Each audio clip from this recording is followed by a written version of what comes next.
de se entender, né? Mas é bem tranquilo, de certa forma, assim, a gente vai tentar entender. Tá? Então, vamos lá. Primeiramente, o que é o equilíbrio químico, tá?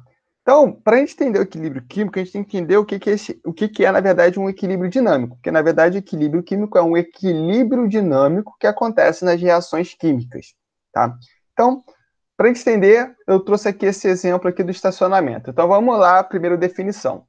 No equilíbrio dinâmico, tá? O objeto ou fenômeno em estudo está sempre em constante movimento, tá? Normalmente a gente fala trabalhar com fenômeno, né? Porque o objeto em si, né, não é só um objeto, você tem que ter uma atuação de vários objetos. Existem duas ou mais ações que ocorrem em sentidos opostos ininterruptamente. A situação do equilíbrio é atingida quando as taxas de desenvolvimento dessas ações se igualam. Então aqui é a questão do estacionamento, tá? Quando você vai num shopping, por exemplo, você vai ver o estacionamento num domingo, né? Uma situação normal, ele vai estar sempre lotado, o dia inteiro lotado, né? Mas conforme você tem, né, o tempo passando, apesar dele estar sempre lotado, você está sempre vendo o movimento de entrada e saída dos carros. Então, basicamente o que é equilíbrio dinâmico? É quando você observa de uma forma mais geral, mais ampla, por exemplo, você olha de cima, você vê lá, está sempre cheio. Mas quando você se aproxima e você observa que você tem ali uma mudança, uma transformação ali. Então, entra um carro, sai um carro, entra um carro, sai um carro, mas sempre eu vou ter um estacionamento com as vagas ocupadas. Tá? Então, o equilíbrio dinâmico é isso. Quando, ao mesmo tempo que um carro entra, outro sai, né, a taxa de desenvolvimento dessa ação vai ser igual. Então, você tem ali o equilíbrio atingido. É basicamente isso. Então, imagina essa situação. Você tem, né, uma situação, vamos dizer assim, de fora, mais macroscópica, né, uma visão mais geral, de que aquilo ali está parado, né, não está tendo um movimento. Por exemplo, os carros estão sempre ali naquelas vagas, mas nem sempre são os mesmos carros. Ou seja, no microscópio, você vai ter a mudança naquelas figurinhas que estão ali. Então, esse é o equilíbrio dinâmico. Na química, a gente vai ter esse equilíbrio dinâmico nas reações. Então, é basicamente a seguinte situação aqui, tá? Primeiramente, para a gente entender o que é o equilíbrio químico, a gente tem que entender que tem dois tipos de reações. Aquelas que são irreversíveis e as reversíveis. Então, o equilíbrio químico ele vai acontecer especificamente numa reação reversível, tá? A gente vai ver até aqui na frente. Cadê? Acho que tem uma parte que eu coloco aqui, aqui nas observações, depois a gente volta. Que é o seguinte: de uma maneira específica, assim, num sistema fechado, né, que você não vai ter peças sendo trocadas, toda a reação é, de certa forma, reversível. Nem que seja só um pouquinho, mas ela é reversível. No sistema aberto, não. Né? Então, vamos pensar o seguinte: quando você pega um palito de fósforo, risca ele, começa uma reação química que é a combustão do palito. Vai produzir gás carbônico e vapor d'água.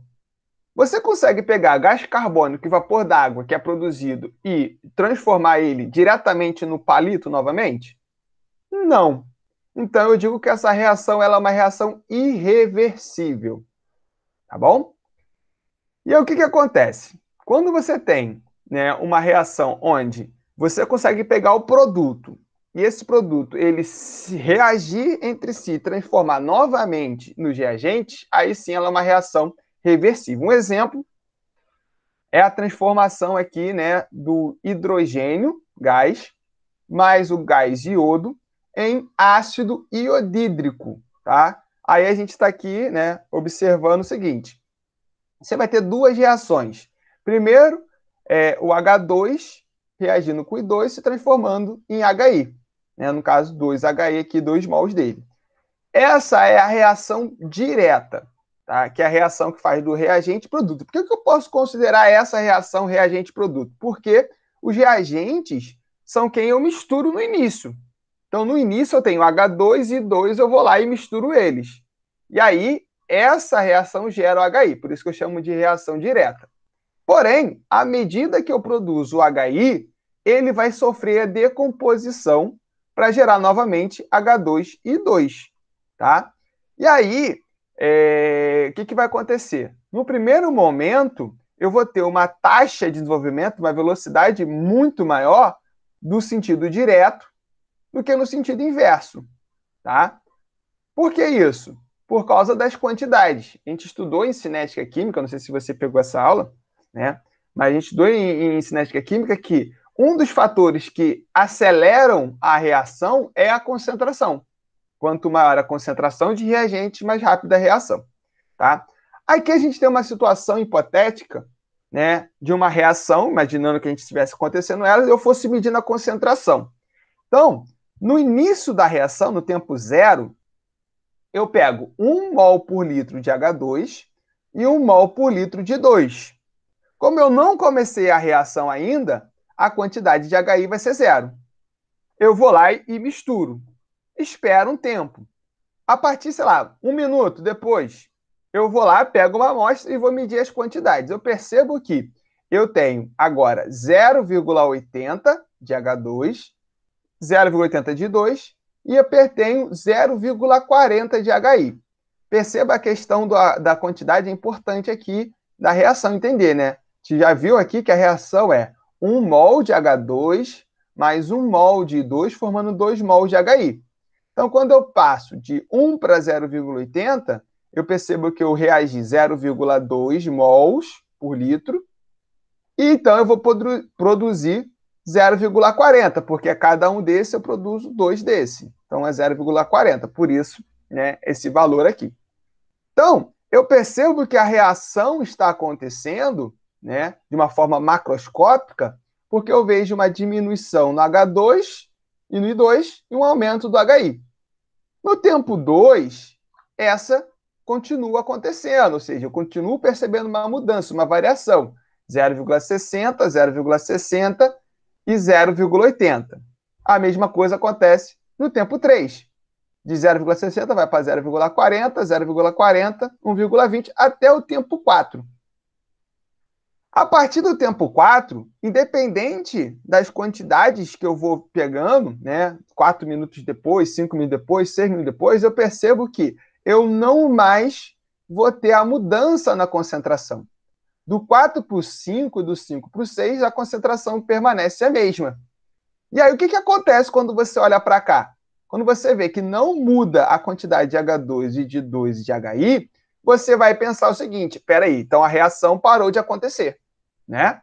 Por quê? Porque a quantidade é sempre a mesma, entendeu? Então, você pensa assim, a reação parou de acontecer quando eu olho para o nível macroscópico.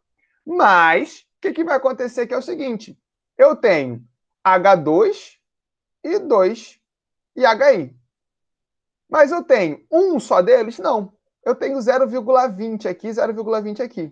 0,20 mols, que é vezes 6,02 vezes 10 é 23. Então é coisa pra caramba. Então, eu tenho a nível macroscópico sempre 0,20 de H2. Mas nem sempre eu vou ter o mesmo H2, né? Como que a gente pode provar isso? É muito simples, vamos botar assim, usando marcadores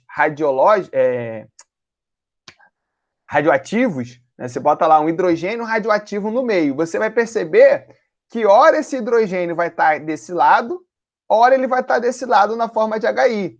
Né? Você pode marcar isso, acontece mais ou menos essa situação. E aí depois ele volta para cá. O que acontece é o seguinte, durante esse processo, eu vou ter a cada 0,0001 desse que reage transformando em desse, uma mesma quantidade de HI volta para o estado de H2.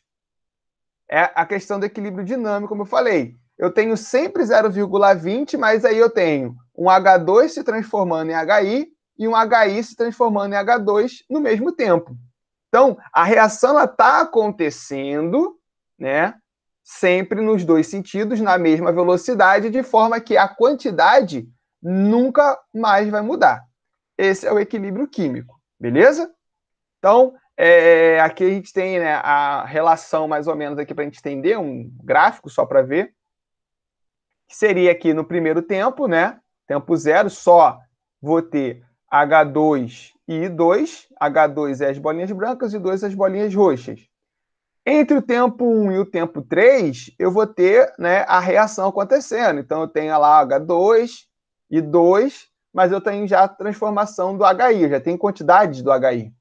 Até que chega, né, o tempo 4, quando eu tenho já uma coisa mais equilibrada, né? Você tem uma relação aqui maior, né, mais proporcional, né, mais dividida aqui de equilíbrio mesmo. Então, seria mais ou menos isso. Então, o tempo 4 em diante, eu vou ter sempre essa configuração aqui. Mas imagina o seguinte, uma bolinha dessa aqui do H2, ela vai reagir com essa, tá? E aí vai se transformar em duas dessa. Só que, ao mesmo tempo, essas duas que já estão aqui vão se decompor para formar uma dessa e uma roxa. Entendeu, mais ou menos, a situação? Então, esse é o equilíbrio químico. Aí, a representação, né, que a gente utiliza é essa daqui, né? A, B, são os reagentes, formando C e D, os produtos. Todo o processo reversível que tem equilíbrio químico vai ser representado pela dupla seta. Então, eu cheguei à dupla seta, eu entendo que é uma reação reversível e que ela tem um equilíbrio químico, tá? As letras minúscula A, B, C e D vão representar os coeficientes estequiométricos. É o 1, o 1 e o 2. Então, aqui seria Azinho, Azão, né? Aqui o 1, H2. Esse aqui o Bzinho, Bzão. E aqui o Czinho, Czão. Nesse caso, só tem um produto. Então, você vai ter Czinho, Czão. Aqui você teria, hipoteticamente, dois produtos. Você pode ter 3, pode ter 4. Isso não vai mudar. É só uma hipotética, né, uma queixa generalizando aqui uma reação química, beleza? Então, aqui é a questão da velocidade, estudo gráfico, né? Você tem, então, por que acontece o equilíbrio químico, né? Primeiro, momento T0, né? A taxa de desenvolvimento da reação direta é máxima, porque é a concentração maior que eu vou ter, que é a concentração que eu coloco ali no recipiente para reagir. Quando a quantidade da reação inversa vai ser zero, vai ser nula. Por quê? Porque não tem produto. Então, aqui, ó, reação direta, que é reagente virando produto, o H2 virando e o 2 virando HI, ela vai começar numa velocidade máxima e o HI se transformando em H2 e 2, que é a reação direta, ela vai acontecer numa velocidade zero, porque eu não tenho HI. Conforme eu vou reagindo, eu vou diminuindo a concentração dos reagentes, então a reação direta vai ter a sua velocidade diminuindo. Em compensação, a reação indireta vai ter a sua velocidade aumentando, porque eu vou ter um aumento na quantidade de HI. Até que vai chegar um momento, isso aqui tem que acontecer, porque aí você está diminuindo uma, vai estar aumentando outra, vai chegar um momento que ela vai igualar. É automático, é importante isso acontecer, né? Não tem como não acontecer. Uma vai diminuindo, outra vai aumentando até que elas vão se encontrar. Quando elas se encontram, né? Aí a velocidade é igual. E não vai sair daí. Por que não vai sair daí? Porque ao mesmo tempo que eu tenho o HI se transformando, o H2 e o I2 se transformando em HI, em 2HI, 2HI vai se transformar em H2 e 2, na mesma velocidade. Então a concentração fica igual e a velocidade ali não muda. Por isso que eu tenho o equilíbrio químico. Tá? Algumas observações. Como eu disse aqui, o equilíbrio químico só pode ser atingido em sistemas fechados, né? Lembrando lá da física termodinâmica, a gente tem 3 tipos de sistema: aberto, fechado e isolado. Não é isso? Aberto, você tem troca de matéria e de energia. Sistema fechado não tem troca de matéria. O que é um sistema aberto? Por exemplo, você pega um bicarbonato, tá? Um comprimido efervescente, um sonrisal, coloca em água, vai acontecer a reação liberando gás carbônico. Esse gás carbônico ele sai para o meio ambiente. Então, você perdeu matéria para o meio ambiente, tá? No sistema fechado, é como se você tivesse numa bolha, né? Fechado. Então, você vai perder o gás carbônico, né? Pensa no refrigerante. O refrigerante, ele perde o gás, mas o gás fica preso ali. Quando você abre, ele sai. Então, o sistema é fechado, você tem refrigerante perdendo o gás para o meio ambiente, naquela garrafa, mas ele não sai, ele está ali naquele sistema que é a garrafa. Tá? Quando você abre, o sistema fica aberto e ele sai. Mas você troca calor. Então, uma garrafa fechada é uma troca de calor, que você esquenta o refrigerante, pode resfriar ele. Então, ele vai ser um sistema fechado.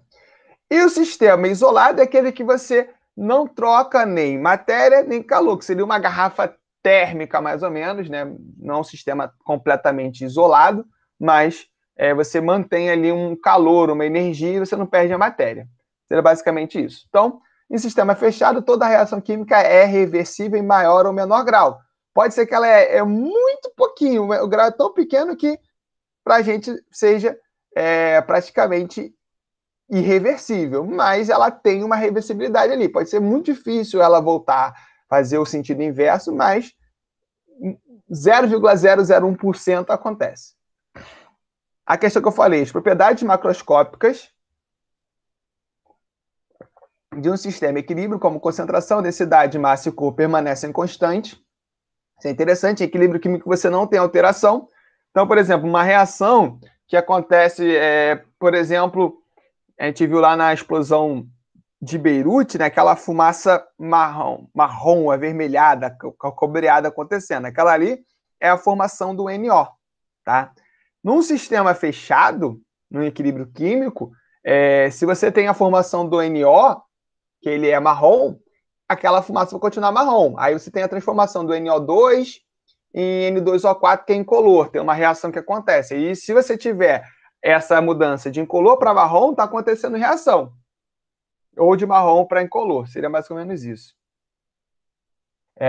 As propriedades microscópicas do sistema em equilíbrio químico, como colisão entre partículas, formação de complexo ativado, transformação de substância em outra, permanecem em evolução, pois o equilíbrio químico é dinâmico. Então, eu falei, quando você olha para a reação, a olho nu, vamos botar assim, né, macroscopicamente, você vai ver tudo igual, as quantidades, né, a densidade, a massa e a cor igual. Porém, como você olha no nível microscópico da reação, né, as partículas estão se chocando, fazendo reação, se transformando em outra.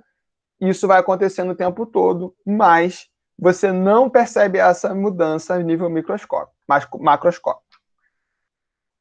O equilíbrio químico de uma reação só se manterá estável enquanto o sistema em reação for mantido isolado, sem trocar matéria ou energia com o meio ambiente. Se houver troca de energia, variação de temperatura, o sistema vai se ajustar a um novo estado de equilíbrio e as propriedades macroscópicas desse sistema vão sofrer alguma variação até se estabilizarem novamente. Né? Como a gente falou, troca de energia. Né? A gente vai ter 3 fatores que deslocam o equilíbrio químico, que mexem nesse equilíbrio químico. Concentração, que é você aumentar ou diminuir a quantidade. Então, você vai trocar matéria. Então, o sistema não vai estar isolado. Temperatura, que é quando você troca energia. E, por último, a pressão, que, de certa forma, também né, está relacionado aí à energia. Né? Você tem lá o PV, aquela coisa toda. Então, você também tem energia ali mudando. Então, esses 3 fatores mudam. E, por último, né, a adição de um catalisador em um sistema de equilíbrio químico aumenta igualmente as taxas de desenvolvimento da reação direta e inversa, sem favorecer nenhuma das reações. A gente viu na cinética química que o catalisador acelera uma reação. Nesse caso, o que ele vai acontecer? Ele vai acelerar as 2 reações. O que vai acontecer é que você vai chegar mais rápido no equilíbrio químico. Tá? Então, o equilíbrio químico ele não vai ser alterado pela adição de catalisador. Isso é muito importante a gente estar marcando. Até aí tudo tranquilo, Luiz? Aí ainda, né? Tudo tranquilo até aí, na parte teórica?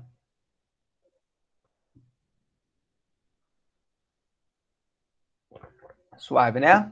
Beleza. Vamos para a parte mais matemática da parada. Então, vamos lá. O que acontece? Agora é a parte mais chatinha, que é a parte de cálculo. É um cálculo, de certa forma, tranquilo, mas o problema é que ele vai depender de situações diferentes. Mas vamos lá. Por que acontece? Para eu saber se o sistema, de fato, atingiu o equilíbrio químico, e voltou do início, eu vou utilizar a constante de equilíbrio. O que é isso? Né? Como eu vou ter sempre uma relação entre a quantidade de produto e reagente fixa ali, vai sempre ter quantidade de ela, eu vou fazer uma razão entre a quantidade de produto e a quantidade de reagente. A dedução dessa fórmula não é tão absurda assim, tá? Você vai ter a seguinte situação. Vou botar aqui. A gente aprendeu que a velocidade de uma reação ela vai ser dada pela seguinte expressão: V K vezes concentração dos reagentes elevado a... Anderson, se tu estiver escrevendo, não tá aparecendo, não. Hã?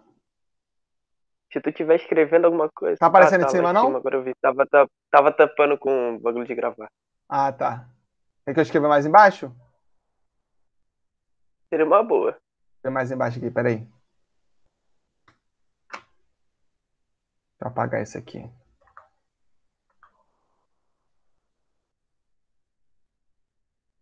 Tá bom aqui? Tá bom. Lembra dessa fórmula que tu chegou a assistir essa aula?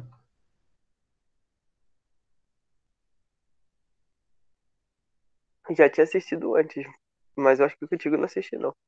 Do quê? Da cinética? Foi quando que tu deu? Ah, tem Ah, um não, vi mês sim, aí. vi sim, vi sim, vi sim, vi sim. Tem um mês, pô. Aí o que acontece? Essa expressão. Aí o que acontece? Elevado a alfa elevado a beta. Quando eu tenho uma reação elementar, né, vamos botar assim, elementar, é quando o alfa e o beta equivalem ao coeficiente estequiométrico. Tá? É uma característica. Eu cheguei a comentar isso na aula, numa das aulas, num dos exercícios resolvidos. Então, considerando que eu tenho uma reação elementar aqui, onde o alfa e o beta, a ordem das reações, é equivalente ao coeficiente estequiométrico, eu vou ter então elevado a A aqui, que ficou uma merda, meu A, e um Bzinho. Corri isso aqui. Essa vai ser a equação da taxa da reação direta. Em compensação, da reação indireta, você vai ter a mesma expressão, só que aí, no caso dele, da direta, quem vai ser o produto? Quem vai ser o reagente? Os produtos da reação direta, né? Já que o C e D aqui agora vai reagir para formar o AB.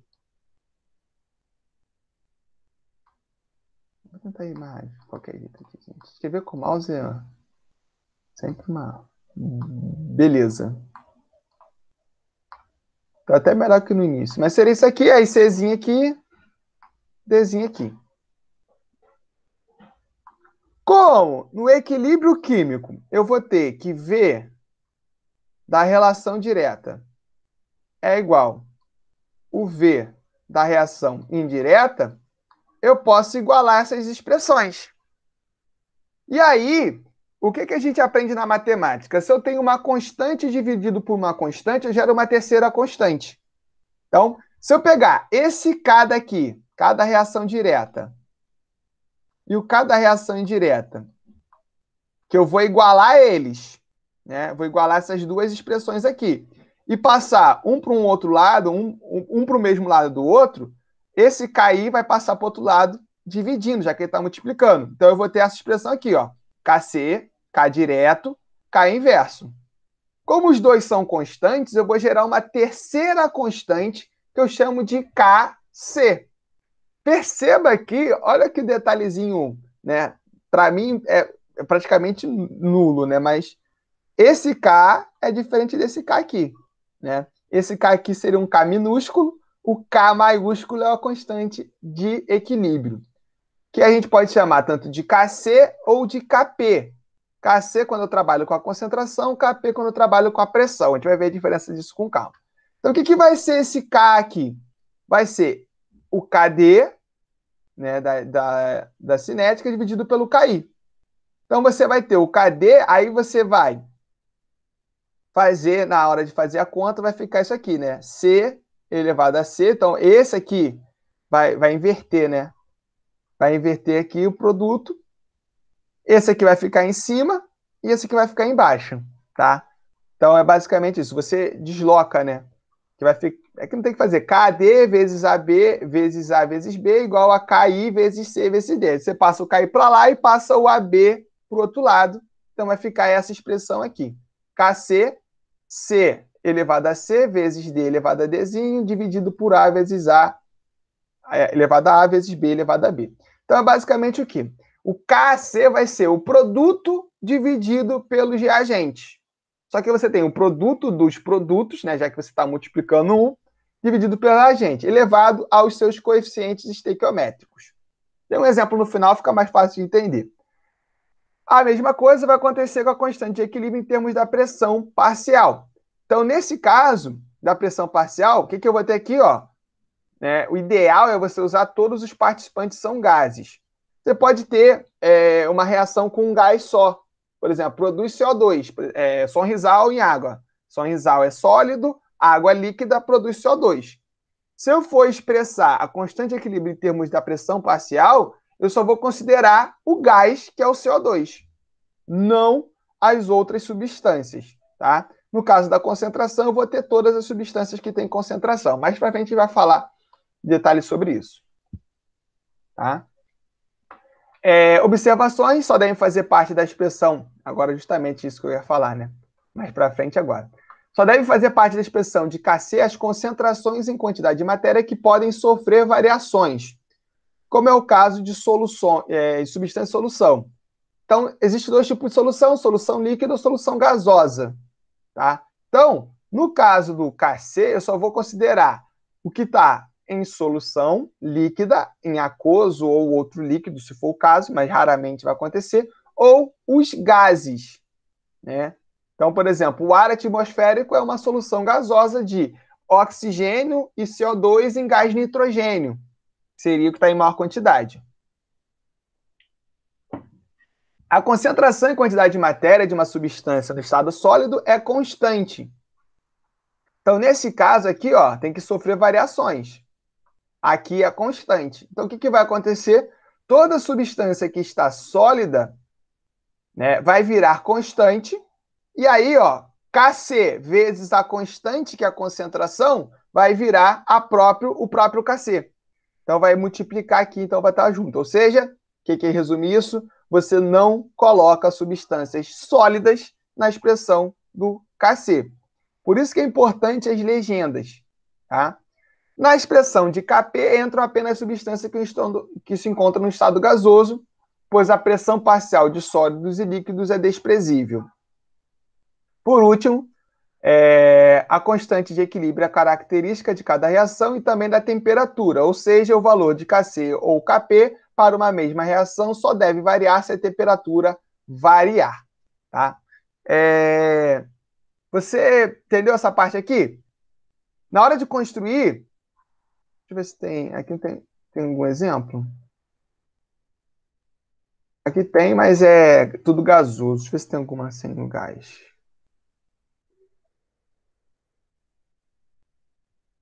Todas elas só estão trabalhando com gasoso. Mas pensa assim numa reação. Vou tentar achar aqui uma reação. Ó. Não tá aqui em cima, não. Tá chegando aí, cara? Agora?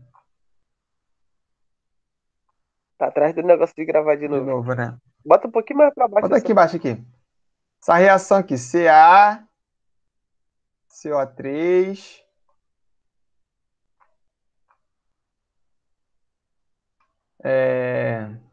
Decomposição. CaO,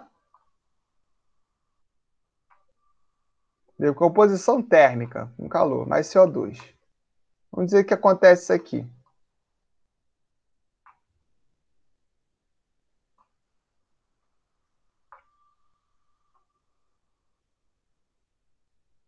Quando você for olhar, você vai ter que prestar atenção aqui, ó, na legenda. Esse é sólido. Esse aqui é sólido. Isso aqui é gasoso. Então, quando você for expressar o Kc, o que vai acontecer? A princípio, você teria tudo 1 para 1, CaO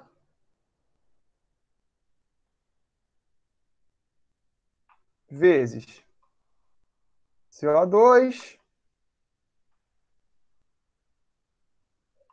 dividido por CaCO3.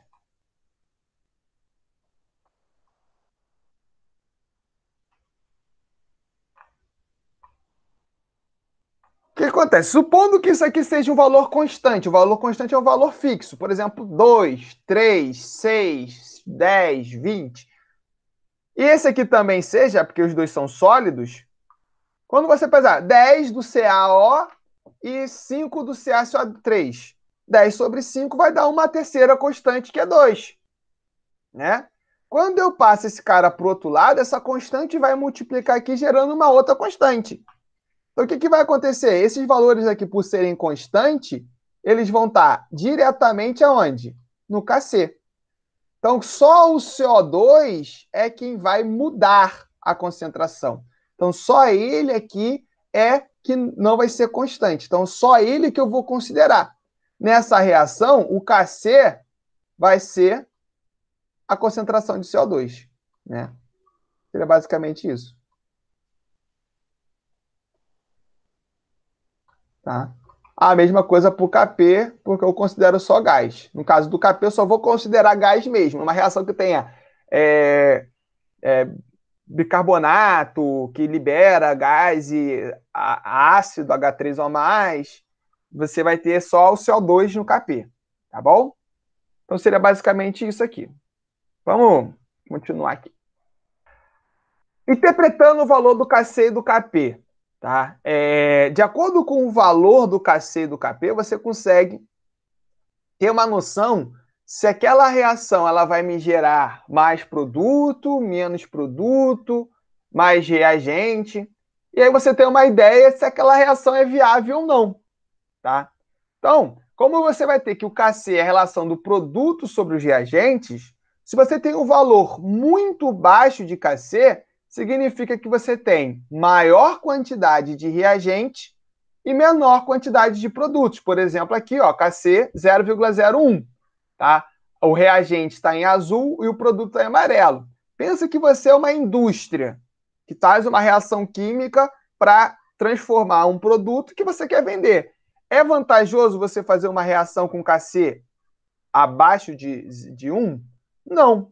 Porque, olha só, imagina que você joga isso aqui, ó, matéria-prima sua é o azul.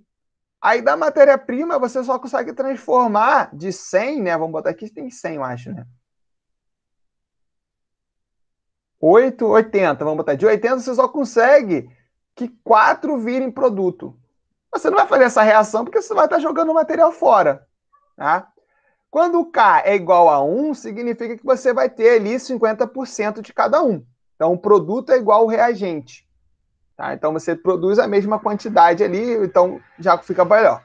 O ideal é que você faça uma reação com um K muito alto. Um K elevado, por exemplo, K igual a 100, a quantidade de produto vai ser muito maior que a quantidade de reagente. Então, aqui ó, é bem legal, porque você, vamos supor, você só tem 4 quadradinhos de reagente aqui, 4 porções dele.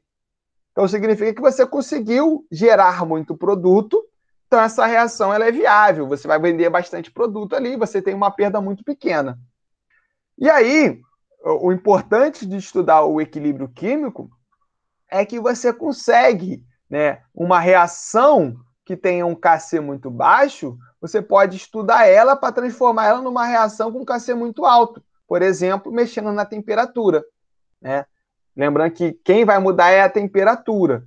Então, a temperatura aqui é um fator que você pode colocar para cima ou para baixo, dependendo da situação, e você vai ter mais produto ou menos reagente. E isso é interessante, tá? Por isso que a gente vai falar também dos fatores ali. Como proceder com o cálculo, tá?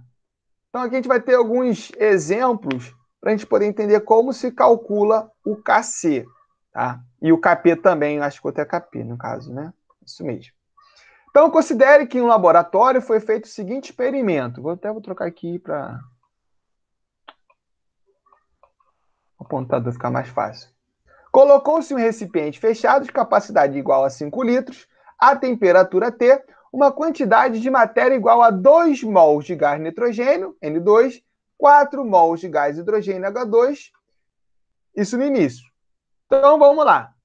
Quantidade de matéria no início. Então, é o que eu coloquei. Eu tenho a reação, que é a reação de formação de amônia, que é o NH3, né, o processo Haber-Bosch, muito famoso, muito exemplo, usa bastante quando a gente fala disso, cai muito nas provas. 1N2 mais 3H2 formando 2NH3. Né? Perceba aqui a relação da quantidade de matéria. 1, 3, 2. Então, isso é importante para a gente fazer o cálculo. Então, no início eu coloquei 2 mols de N2, 4 mols de H2, e eu tinha 0 de amônia, porque eu vou produzir ela. Após certo tempo, verificou-se que a reação havia entrado em equilíbrio, tá? E que havia se formado 1,5 mol de gás amônia. Como devemos proceder para calcular o valor da constante de equilíbrio à temperatura T? Então, o que vai acontecer? Eu tenho, então, a situação que é a seguinte.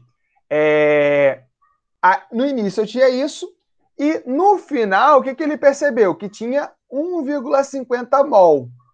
Ou seja, eu produzi, foi a quantidade que reage que é produzida. Então, quanto que foi que reagiu? Então, 1,50 mols. Dessa quantidade, que foi produzida, melhor dizendo, dessa quantidade, eu vou tirar quanto que reagiu, ou seja, eu vou calcular quanto que eu precisei de N2 e de H2 para gerar essa quantidade de amônia. Lembrando que eu tenho 2 para 1 e 2 para 3. Então, se eu produzir 1,50 mols de amônia, e é 1 para 2, ou seja, a cada 1 de N2 eu tenho 2 de amônia, então eu gastei a metade de N2, 0,75 mols. Então, tu faz uma regrinha de 3 e chega aqui, metade, 0,75 mols. No caso da amônia, é 3 para 2. Então, a cada 3 de H2, eu produzo 2 de amônia. Então, eu preciso calcular essa relação. Então, aqui, para eu produzir 1,50 mols de NH3, eu tive que consumir, né, 3 meios dessa quantidade, que é 2,25 mols. Então, essa foi a quantidade que reagiu. Ou seja, a quantidade que se transformou em N3, em NH3. Agora eu preciso saber o quanto que tem em equilíbrio. Ou seja, o que eu tinha no início menos o que reagiu, e aqui no caso, o que eu não tinha no início mais o que produziu. Então vai ficar 2 menos 0,75, 1,25 mols, 4,2,25, 1,75 mols e 1,50 mols. Então é só pegar esse diminuir, e no caso do produzido vai ser a quantidade que foi produzida mesmo. Para trabalhar com KC, eu vou usar a concentração, que é a quantidade de matéria, o número de mols, dividido pelo volume. Então, como o recipiente tem 5 litros, eu tenho 1,25 mols em 5 litros, 0,25 do H2, 1,75 sobre 5, 0,35, e do NH3, 1,50 dividido por 5, 0,30, tá? Na construção do KC, eu vou ter produto dividido pelos reagentes. Então, aqui, KC vai ser igual. Quem é o produto? Quem está depois da dupla seta? NH3 elevado ao quadrado, porque eu tenho 2 na frente, dividido pelos reagentes. A primeira parte, parte fundamental, é montar a expressão. tá? Porque eu acredito que depois de montada, você sabendo os valores que tem que colocar, é fácil resolver a conta. É um cálculo básico, né? Multiplicação, tem uma potênciazinha, mas é basicamente o que a gente faz na matemática aí. Dividido por N2 elevado a 1 e H2 elevado a 3, tá? Uma coisa que eu sempre gosto de falar, quem estuda matemática aí domina bem, é essa relação aqui, ó. Por que eu coloco H2 elevado a 3, né? Porque você tem 3H2. Eu não fiz a multiplicação do N2 vezes H2? Como eu tenho 3H2, eu tenho H2 mais H2 mais H2. Então, aqui era N2 mais H2 mais H2 mais H2. Como eu multiplico esse com esse, eu vou multiplicar os H2 também. Então, vai ficar H2 mais H2 mais H2, vai virar H2 vezes H2 vezes H2, que é H ao cubo. Tá? Então, porque toda a soma que você tem aqui, você vai estar multiplicando. Por isso que fica ao cubo, mas vai ficar pensando assim, não, é só pegar o número que está na frente e elevar. Beleza? Montei a expressão, eu tenho os valores aqui, que é só substituir. Então, vai ficar NH3 0,30 elevado ao quadrado, N2 0,25 e o H2 0,35 elevado ao cubo. Resolvi essa conta, chega ao valor do Kc, aproximadamente 8,40. Tá? Basicamente isso. Constante de equilíbrio pela pressão, Kp, mesma coisa, só que ao invés da concentração, eu vou trabalhar com a pressão parcial. Tá? Pressão parcial, você faz o estudo nos gases, né? Geralmente no curso quem trabalha essa parte é a parte de física, né? Você calcula a pressão parcial, é a pressão total dividida pela fração de mols. Então, por exemplo, aqui eu tenho 2 mols mais 1 mol e 2 mols desse. Aí você tem a pressão parcial, uma pressão total de, sei lá, 10 mols. Como eu tenho no total 10 ATMs, como eu tenho no total 2 desse, mais 1 desse, mais 2 desse, no total eu tenho 5 mols de gases. Aqui a fração dele vai ser 2/5. Então o CO ele vai ter 2/5 da pressão total, 2/5 de 10. 2/5 de 10 vai dar 2, 4. Então, ele teria 4 ATM. Esse aqui vai ter 1/5, então vai ser 2. E esse aqui vai ter 2/5 também, vai ser 4. Então, você pega a pressão parcial assim. Tá? Pressão total dividido, multiplicado pela fração, na verdade. Né? A fração seria 2 dos 5 quantidades que tem no total. Então, mesma coisa vai acontecer. Considere que você tem uma pressão parcial de 2,4 no início, uma pressão parcial de 1,8 desse daqui. Lógico, como você não tem CO2, a pressão parcial dele vai ser 0. Ao final da reação, ele diz que a quantidade de O2 era 0,75 ATM. Então, você tinha 1,8, né? Você passou para 0,75. Então, significa que foi reagido 1,5. 1,5, aí aqui eu tenho 2 desse e 2 desse. Então, você vai multiplicar a pressão parcial deles. Tá? Então, aqui eu calculei pelo 0,75, eu calculei qual é a pressão que foi consumida, 1,5, que reagiu aqui. E aí eu tenho 1 para 2, também reagir aqui o dobro dessa, 2,1, e produzir o dobro dessa, 2,1. A quantidade de equilíbrio vai ser justamente o 0,75 que eu tinha, do 2,4 menos 2,1, que foi a quantidade de 0,3, 2,1. Gente, vou falar para você aqui, parece ser complicado, mas é prática. Tá? Isso aqui você tem que fazer prática, a gente vai ver com calma essas questões aí. Eu espero que a gente volte para fazer isso em sala, que eu acho que vai ser mais tranquilo. Mesma coisa da expressão, a reação, CO2, CO e O2. Produto dividido pelos reagentes elevado a seus coeficientes estequiométricos. Pressão de CO2 ao quadrado, pressão de CO2, pressão de O2. Resolvi a conta, 6,5 65,3 vai ser a pressão parcial. Tá? Aqui, tá acabando a aula.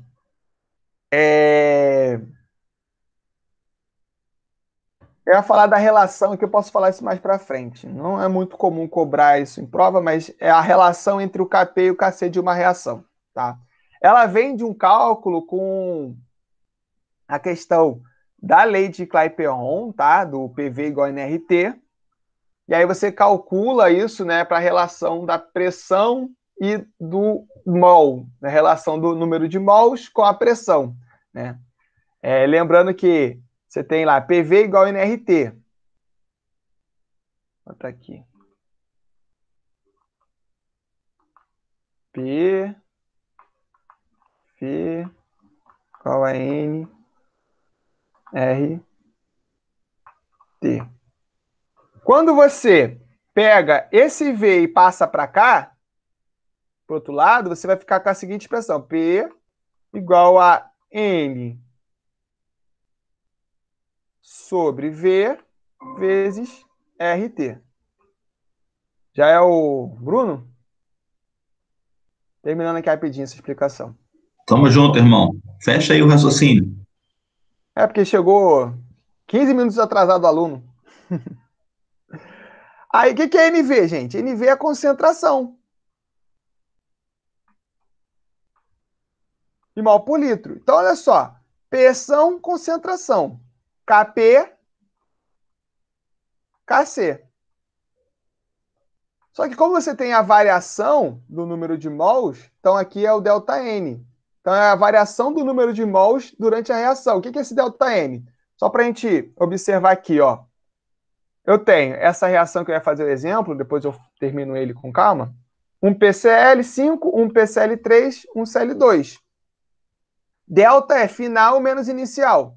Então no início eu tenho 1 mol e no final eu tenho 1 mol desse mais 1 mol desse, ou seja, no total 2 mols. 2 menos 1, o ΔN vai ser isso. Aí você consegue calcular a relação do Kp e do Kc aqui, né? Eu estava fazendo toda essa conta, né? Depois a gente faz com mais calma essa daí de noite. Vai aparecer de noite, cara? A gente termina essa parte aí desse assunto. Não sei, aí é fogo, né, cara? Tem que aparecer de 6 horas, cara. Tem que parar de preguiça. Interromper a gravação aqui.